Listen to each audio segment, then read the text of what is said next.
Meet Johnny. Johnny is 10 years old. Johnny loves basketball, building things, and eating all kinds of food. Johnny does not love school. Johnny thinks the only reason to go to school is to see his friends, and that learning is boring. Meet Johnny's teacher, Mrs. Doe. Johnny's teacher cares about Johnny and wants to help him enjoy learning. But how does she do that? Before Mrs. Doe can help Johnny enjoy learning, Mrs. Doe needs to understand what learning is. Learning is the process through which we experience things, and those experiences then cause a permanent change in what we know and how we behave. Whether we know it or not, every experience we have helps us to learn.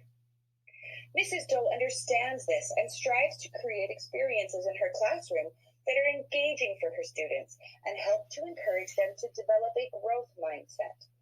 A growth mindset allows us to learn from all our experiences and understand that just because we don't comprehend something right now, that does not mean that we won't get there eventually. Just think, not yet. Mrs. Doe realizes that this growth mindset allows her students to be okay with trying something new and knowing that it's okay if they fail. So, now that we know what learning is, Mrs. Doe needs to understand how Johnny learns. Johnny is an observational learner. This means that Johnny learns by watching those around him and follows their example. As Johnny interacts with friends, he pays attention to the behavior that they model for him. The students in Johnny's group will model positive behavior that will help Johnny engage in the activity. As Johnny has continual positive interaction with his peers, his brain learns a new pattern of behavior.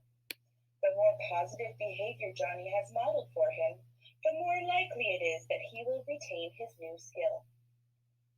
Ultimately, Mrs. Doe wants Johnny to be able to self-regulate and learn to enjoy the tasks being presented to him. In order to do this, Mrs. Doe needs to figure out why Johnny learns.